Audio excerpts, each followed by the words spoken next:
Karen demands baby stop crying on plane, yells at mother to control her brat. Before we get into the story, comment below where in the world you are watching from today, and if you like this story, don't forget to subscribe. The long-haul flight was already beginning to wear on the passengers before it even took off, the cramped economy cabin humming with the low murmur of anxious travelers preparing for what would be hours of sitting shoulder to shoulder, fighting boredom, discomfort, and impatience. The plastic trays were flipped up, overhead bins clicked shut, and the dim glow of the reading lights cast a dull, uneven illumination over the rows of tightly packed seats. Among the passengers was a woman who quickly became the center of an invisible tension spreading through the cabin, though at first, she was just another face amid the sea of weary travelers. Karen, in her mid-40s, sat with an unmistakable air of entitlement, her lips pursed tightly, her eyes darting sharply from the screen of her tablet to the aisle, her body language radiating irritation and impatience. Every little noise seemed to grate on her nerves, and even the faintest disturbance appeared to magnify her growing discontent. Just a few seats away from Karen, a young mother cradled her infant, her fingers expertly trying to soothe the tiny body racked with intermittent cries and whimpers. The mother was clearly exhausted, her face pale but resolute as she tried every method she could think of, rocking, soft humming, gentle shushing, offering a pacifier, yet the baby's distress persisted, an unsettling soundtrack to the confined space. The infant's high-pitched cries pierced through the otherwise steady drone of the airplane engines, growing louder as the baby's discomfort seemed to deepen, perhaps exacerbated by the unfamiliar sensations of air travel or the dryness of the recycled cabin air. The mother's cheeks flushed with embarrassment and frustration as she apologized quietly to the surrounding passengers, hoping desperately for patience and understanding, though that hope was quickly being challenged. Karen's initial reaction was subtle but unmistakable. Her eyebrows furrowed, and she sighed audibly enough for nearby passengers to hear. Her eyes, sharp and unyielding, flicked repeatedly towards the mother and child, a clear sign of disapproval. Whispered comments, barely audible but dripping with disdain, escaped her lips as she muttered complaints about the damn baby ruining what was supposed to be a peaceful flight. She rolled her eyes so conspicuously that some passengers glanced her way, sensing the brewing storm of tension. Her body shifted in her seat repeatedly, a restless agitation that betrayed her inability to tune out the crying or control the simmering irritation bubbling inside her. Despite the cramped conditions, she made a show of stretching her neck and turning her head sharply to face away, as if to physically reject the sound. Passengers seated nearby exchanged uneasy looks, many of them familiar with the uncomfortable predicament of traveling with young children, but others silently empathized with Karen's struggle to endure the noise after what was likely a long day of travel preparations. Around the cabin, a mix of reactions took shape. Some passengers closed their eyes and reached for headphones, trying to drown out the crying with music or white noise, while others attempted to distract themselves with movies or reading material. A few cast sympathetic glances toward the young mother, understanding the challenge she faced, especially in the restrictive confines of economy class, where space was minimal and opportunities for movement were limited. The mother, however, was clearly the most vulnerable in this scenario. She seemed increasingly overwhelmed, rubbing the baby's back in gentle circles and whispering soft reassurances, though the infant's cries showed no signs of abating.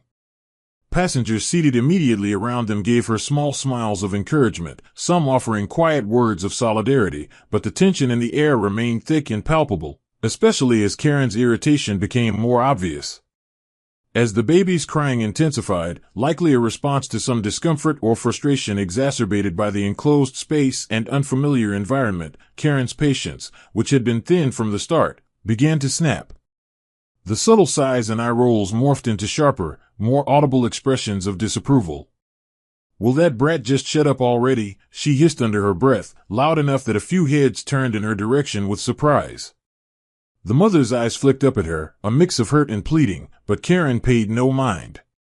The woman's gaze hardened as she leaned forward slightly, her voice rising just enough to cut through the murmurs around her. "Honestly, can't you control your kid? We're all trying to get some rest here." The words were harsh, dripping with frustration and impatience, and the sudden shift from quiet annoyance to outright confrontation stunned many of the passengers who had been hoping for the situation to remain civil. Other passengers began to notice the growing tension, the atmosphere in the cabin shifting from polite tolerance to an uncomfortable undercurrent of conflict. Whispers spread as people turned their heads, some glancing nervously between Karen and the mother, unsure how this escalating confrontation might unfold in the confined space with limited options for escape. The mother, taken aback by the sudden aggression, tried to respond softly, "I'm sorry, she's just having a hard time," but her words were quickly drowned out as Karen raised her voice further, now standing on the verge of outright shouting. The air seemed to grow heavier, the space between the two women shrinking as Karen's frustration boiled over into a demand that stunned the entire cabin. "Just muzzle the baby already," Karen barked, her voice echoing down the narrow aisle with shocking cruelty. The word muzzle hung in the air, a grotesque and thoughtless demand that made even the most fatigued passengers recoil in disbelief. It wasn't just a plea for quiet, it was a dehumanizing insult, as though the infant were some unruly animal rather than a small child struggling to cope with an impossible situation. The mother's face turned crimson, a mix of shock, humiliation, and hurt flooding her features as the other passengers around them gasped softly, some clutching their seats or exchanging alarmed glances. The baby's crying faltered for a moment, as though startled by the harshness, but then resumed with even greater intensity, tears streaming down its tiny cheeks as the mother instinctively pulled the child closer, rocking and whispering soothing words that Karen appeared unwilling to hear. It was in this moment that the cabin seemed to collectively hold its breath. Karen's fury was now an open spectacle, her harsh glare sweeping across the rows as if daring anyone to challenge her. The mother, vulnerable and exhausted, seemed to shrink in her seat, surrounded by the stares of strangers who, until now, had been silent witnesses to this unfortunate drama unfolding at 30,000 feet. Some passengers shifted uncomfortably, unsure whether to intervene or remain silent, while others exchanged looks of growing indignation at Karen's behavior. The flight attendants, busy with their duties but clearly aware of the tension, glanced nervously toward the disturbance, preparing themselves for the inevitable confrontation that would come next. The young mother, despite her fatigue and embarrassment, tried to maintain composure, focusing her attention on the infant whose cries continued to echo through the cabin. She whispered apologies, not just to Karen but to anyone who had been disturbed by the noise, though it was clear her primary concern was comforting her child, who was overwhelmed by the unfamiliar environment and sensory overload of the flight. The cabin's collective mood had shifted from passive discomfort to a charged atmosphere of judgment and unease, the small space feeling suffocating as passengers waited to see how the situation would resolve, or if it would escalate further. For Karen, the moment had come where polite tolerance was no longer enough. Her face was flushed, her voice sharp, and her patience long since spent as she prepared to take the next step in her crusade against the crying infant. The moment Karen's voice rose to that harsh demand, the cabin's atmosphere transformed from simmering discomfort to something far more volatile, as if an invisible line had been crossed and all the passengers became acutely aware that this was no longer just about a crying baby but about the human dignity of everyone involved. The mother, still cradling her infant tightly, was frozen for a heartbeat, shock rippling through her features as the word muzzle hung cruelly in the recycled air of the plane.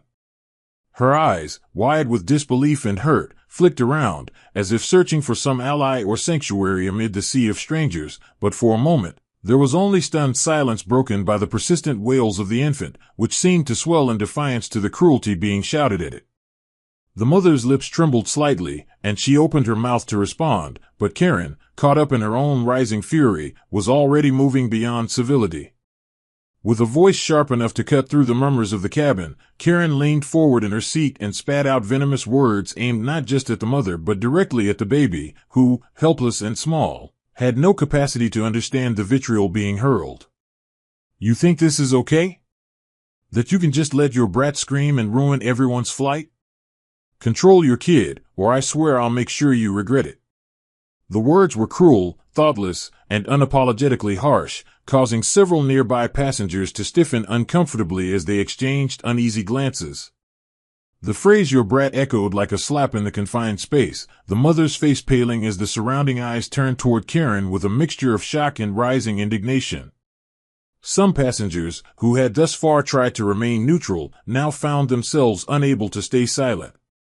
A man seated across the aisle, his face tight with suppressed frustration, cleared his throat and said firmly but politely, "Ma'am, maybe you should calm down. Everyone's tired, and the baby is just upset. Yelling won't help." His voice, though low, carried the weight of reason and a subtle rebuke. Karen, however, was not ready to be challenged. Her eyes flashed with anger as she turned toward the man, her lips curling into a scornful sneer. "You don't get it. Some of us paid good money for this flight and want peace, not a screaming kid. It's selfish and disrespectful." Her tone was dismissive, as if the man's words were the ramblings of someone naive and overly tolerant. The mother's body stiffened as she tried to intervene again, her voice gentle but firm. "Please, I'm doing my best. Babies cry, especially on planes. It's not like I want this to happen." But Karen was beyond reason, her frustration now fully unleashed as she raised her voice even higher, eliciting a few startled gasps from nearby passengers. "Well, maybe you should have thought about that before bringing a noisy child on a long flight. Some people have places to be and need to rest. This isn't a daycare." Her words were cruel and biting, painting the mother as thoughtless and inconsiderate, and the cabin grew increasingly tense as the verbal volley escalated. Several passengers began to murmur their disapproval of Karen's behavior, their voices rising in a collective hum of dissent that cut through the suffocating silence. "That's uncalled for," a woman whispered to her neighbor. "How can she say that to a mother and her baby?" Another passenger, a young man with a tired but resolute expression, leaned toward the flight attendant nearby and said quietly, "Something needs to be done. That woman is harassing the mom and the baby." The flight attendants, already alert to the rising tension, quickly moved toward the scene, their expressions professional but concerned. They stepped in between Karen and the mother, gently placing a hand on Karen's arm in an attempt to defuse the situation. "Ma'am, please lower your voice," one attendant said calmly but firmly. "We understand your frustration, but this is not the place for confrontation." Karen pulled her arm away sharply and turned to face the attendant with a scowl, her irritation bubbling to the surface. "I'm just trying to get some peace. That baby won't stop crying, and everyone is suffering." The flight attendant nodded empathetically but remained steadfast. "We will do our best to assist the mother and ensure all passengers are comfortable. Please remain calm." It was clear, however, that Karen was unwilling to back down, and the atmosphere remained thick with hostility. What happened next stunned many of the passengers. Karen, in a moment of uncontrolled anger, cursed loudly, directing her harsh words at the infant itself. "Shut the hell up, you little brat. Nobody wants to hear your screaming." The cabin fell silent again, not from shock alone but from the sheer audacity and cruelty of her words. The baby's cries faltered for a moment, as though responding to the anger in the voice, but then resumed with heartbreaking intensity, tears streaming down the child's cheeks. The mother instinctively tightened her hold, shielding the infant and whispering soft, loving words, a stark contrast to Karen's harshness. Passengers who had been hesitant to get involved now found their patience worn thin. A woman seated 2 rows back stood up slowly, her voice calm but firm as she addressed Karen directly. "That is completely unacceptable. You do not have the right to speak to a child, or anyone like that. This isn't just about noise, it's about basic respect." Others began nodding, voices joining in a chorus of disapproval that enveloped Karen. "Maybe you should try some empathy instead of yelling," another passenger added. The shift in energy was palpable as the cabin, once divided, united against Karen's aggressive and cruel behavior. Karen, caught off guard by the sudden opposition, tried to defend herself, her tone defensive and sharp. "I'm just saying what everyone's thinking. No one wants to sit next to a screaming baby for hours on end. If the mother can't control her kid, maybe she shouldn't be flying." The statement only fueled the anger around her, prompting murmurs of outrage and disgust. Several passengers shook their heads, some exchanging looks that conveyed a clear message: Karen was out of line and isolated in her views. The mother, meanwhile, took a deep breath, visibly moved by the support but still overwhelmed by the ordeal. The flight attendants continued to manage the situation professionally, offering the mother some assistance, handing her water, offering to help calm the baby, and suggesting some measures to make her more comfortable. Meanwhile, they asked Karen to reconsider her tone and behavior, reminding her that respect and patience were essential on such a long flight. Karen's face reddened with frustration, but she remained seated, the sharp words having drained some of her earlier bravado, replaced by a simmering resentment that she struggled to conceal. As the confrontation settled into a tense but quieter state, a passenger near the back of the cabin suddenly pulled out their phone and began recording the incident discreetly. The scene unfolding was ripe for social media, an entitled woman loudly berating a young mother and her crying baby in the cramped economy cabin, provoking sympathy for the parent and condemnation for Karen. The passengers' fingers moved quickly as they uploaded the video to a popular platform, knowing full well that this was the kind of moment that could ignite a firestorm of comments and opinions, rapidly spreading beyond the confines of the airplane. The mother, despite the public humiliation and stress, gathered her strength and focused on her child, whispering soft lullabies and trying every gentle soothing technique she knew. Passengers nearby gave her reassuring smiles and quiet words of encouragement, creating a small bubble of support amid the lingering tension.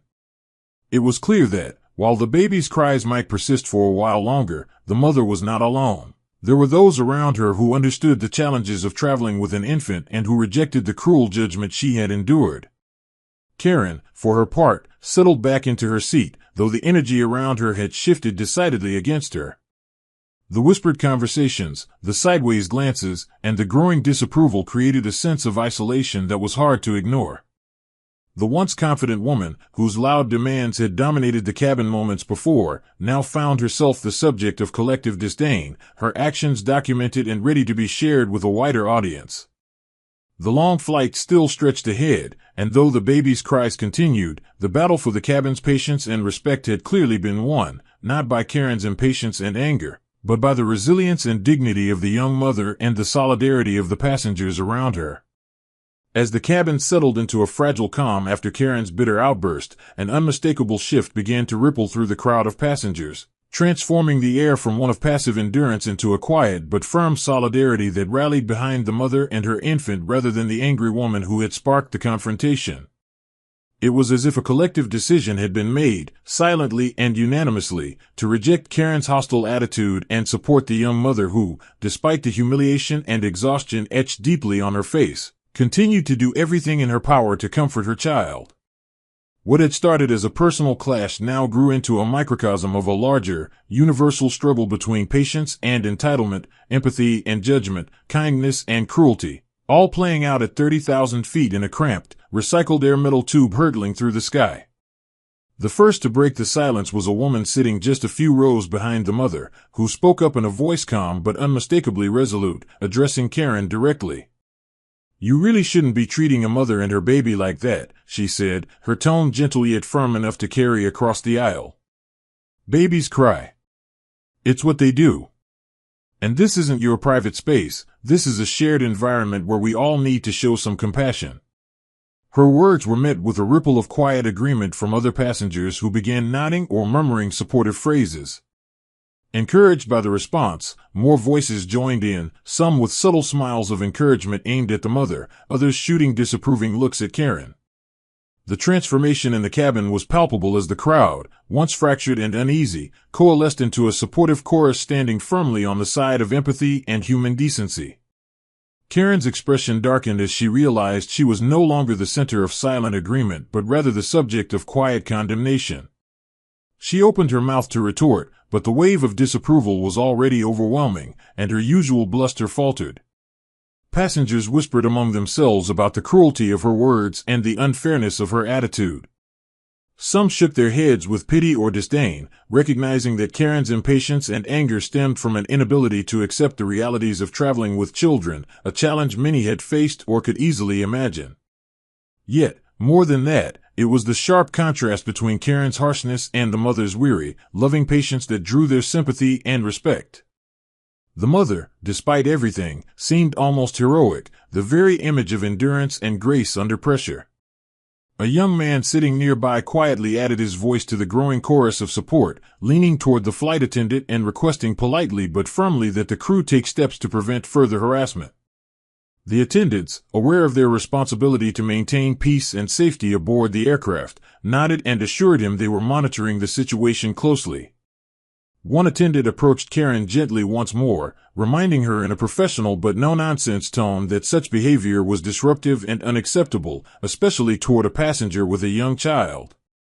Karen's cheeks flushed, a mixture of embarrassment and stubborn resentment flashing across her features, but she said nothing, retreating somewhat into herself as the surrounding passengers offered little quarter for her earlier conduct.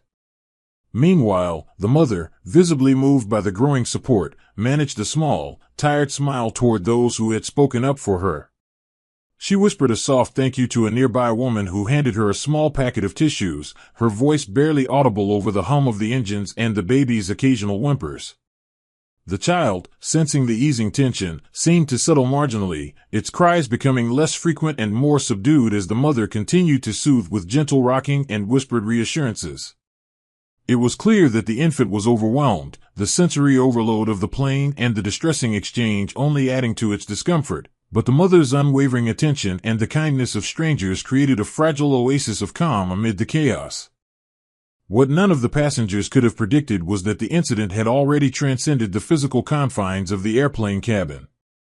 Unbeknownst to Karen and the mother, a passenger seated near the rear had discreetly taken out their phone during the confrontation and recorded key moments of the verbal exchange, the angry demands, the cruel insults, and the subsequent show of passenger solidarity. Within minutes, the video was quietly uploaded to social media, the scene quickly capturing the attention of thousands of viewers who were instantly drawn into the emotional and raw reality of the situation. Comments flooded in, many condemning Karen's behavior and praising the mother's strength, while others debated the challenges of traveling with young children and the limits of patience in public spaces. The viral spread of the video added a new layer of intensity to the incident. Passengers who recognized themselves or others in the footage watched nervously, aware that their actions and reactions might be scrutinized by a global audience. Some found reassurance in the widespread condemnation of Karen's harshness, while others were reminded of their own struggles as parents or empathetic travelers. The mother, when informed discreetly by a sympathetic passenger, was both surprised and comforted by the outpouring of support, which helped to counterbalance the embarrassment and stress she had endured. It was a reminder that even in moments of public vulnerability, kindness and understanding could emerge triumphant. Back in the cabin, Karen's isolation became increasingly apparent. The confident and loud woman who had earlier dominated the space now sat almost alone in her anger, her previous allies few and far between as the collective energy of the passengers aligned firmly against her. Whispers of disapproval followed her like a shadow, and even those who had initially sympathized with the difficulty of enduring a crying baby found little patience for the cruelty she had displayed. Some passengers avoided making eye contact altogether, unwilling to engage with the negativity, while others discreetly documented the scene, as if to ensure that Karen's behavior was remembered as a cautionary tale about empathy and respect in shared spaces. The flight attendants continued their quiet but firm efforts to maintain order and offer support where needed. They checked in regularly with the mother, offering assistance and making sure she had what she needed to help soothe the infant. One attendant even offered to move the mother and baby to a different part of the cabin to minimize disruption and provide a little more space, but the mother declined, expressing a desire to stay close to her belongings and not cause further inconvenience.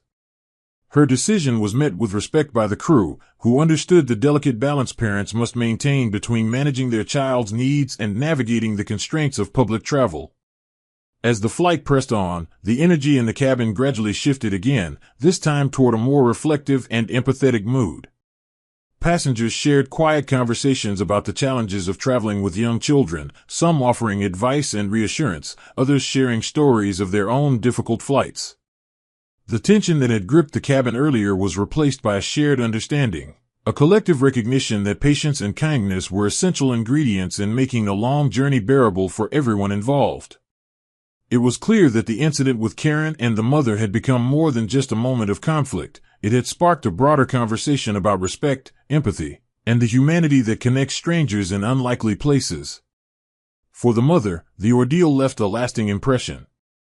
Though the flight had been marred by public confrontation and unkindness, the support she had received from strangers provided a powerful reminder that even in moments of vulnerability, there could be strength and community. She resolved silently to hold on to that lesson, to remember the kindness shown by her fellow passengers, and to draw on it in future challenges. The infant, now resting more peacefully in her arms, seemed to sense the change in atmosphere, the soft whimpers quieting to gentle breaths as the mother's calm presence prevailed. For Karen, the experience was one of isolation and reflection, whether conscious or forced by circumstance. Surrounded by quiet disapproval and with her actions captured for public viewing, she was left to confront the consequences of her impatience and cruelty. Though the flight still stretched hours ahead, the battle for the cabin's respect had been decisively lost. Her harsh words and demands had alienated those around her, leaving her not as the victim of a crying baby, but as the instigator of conflict and discomfort.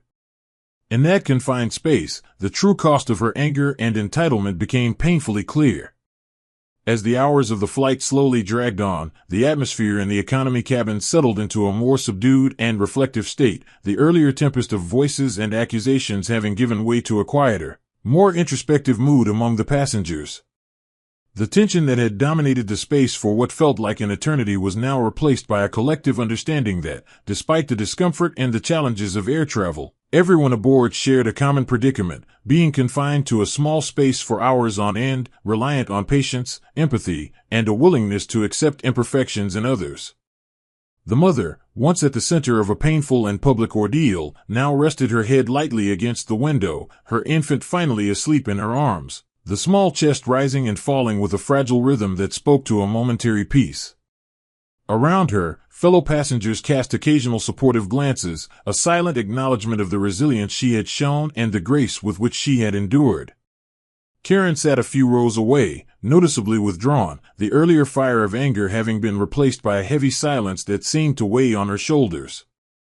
The cabin's collective gaze no longer included her with sympathy or understanding. Instead, there was a clear, unspoken message of disapproval that hung in the air, a reminder of the consequences of unchecked impatience and cruelty. Her previous dominance over the space had evaporated, replaced by an isolation born of her own harsh words and actions. The knowledge that her outburst had been recorded and shared online lingered quietly in the background, a digital testament to a moment of entitlement and rudeness that had resonated far beyond the metal walls of the airplane. Despite this, Karen maintained a stubborn silence, perhaps grappling internally with the fallout of the confrontation, or perhaps retreating further into resentment as the flight continued. Passengers around the cabin seemed to draw closer, metaphorically if not physically, united by a renewed sense of community forged in the crucible of a shared experience. Conversations resumed, this time more thoughtful and empathetic, with people sharing their own stories of traveling with children or dealing with the frustrations of cramped, uncomfortable flights. There was laughter amid the sighs, and a mutual understanding that kindness, however difficult it might sometimes be, was a vital balm for the inevitable stresses of such journeys. For some, the incident with Karen and the mother had become a catalyst for reflection, a reminder to temper frustration with compassion and to recognize the humanity in strangers, even when situations are far from ideal.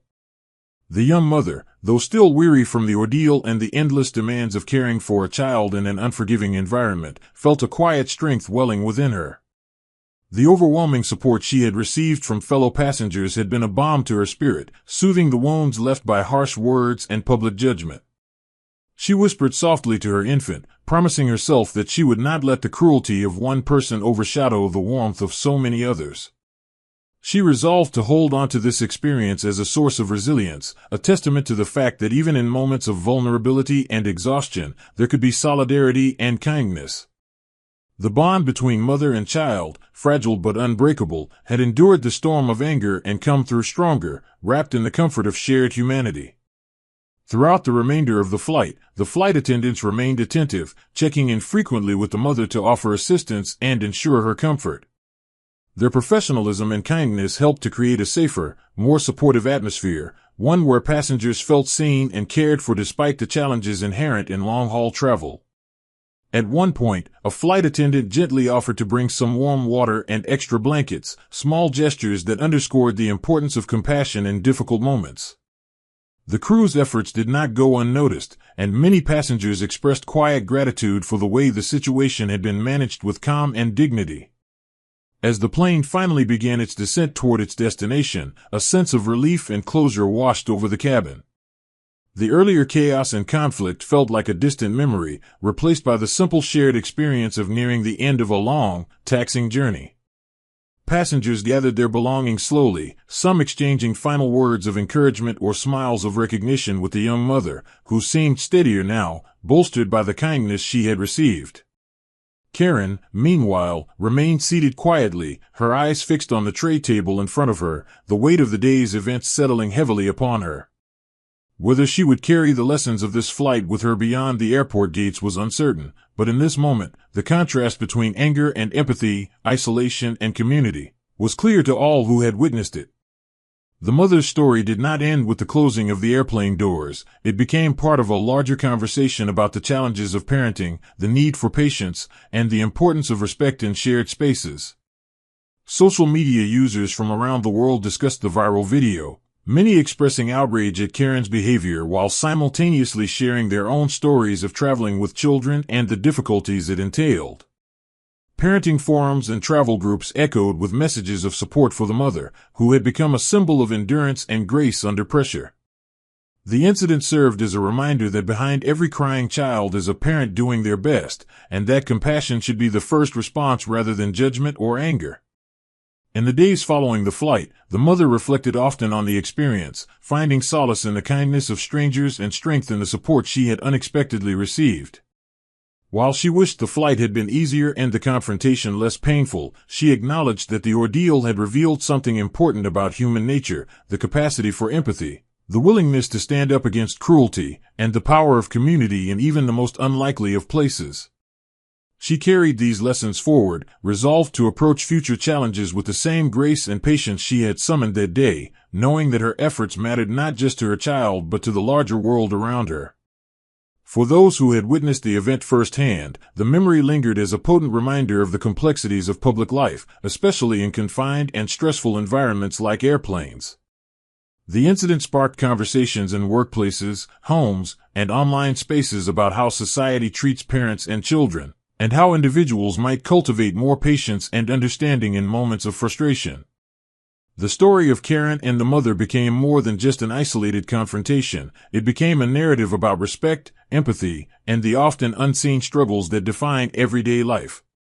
It was a call to recognize the shared humanity in strangers and to remember that kindness costs little but can mean everything. In the end, the flight itself was just one small chapter in the lives of those involved, but the lessons learned reverberated far beyond the metal walls of the airplane. The mother and her baby, having weathered the storm of noise and anger, continued on their journey, strengthened by the compassion of those who stood beside them. Karen, left with the echoes of her own impatience, faced a moment of reckoning. Whether she would change or remain hardened was a question for another time. What remained undeniable was the power of empathy to transform even the most difficult of situations, reminding all who were present that, in the vast and unpredictable journey of life, kindness is a compass worth following.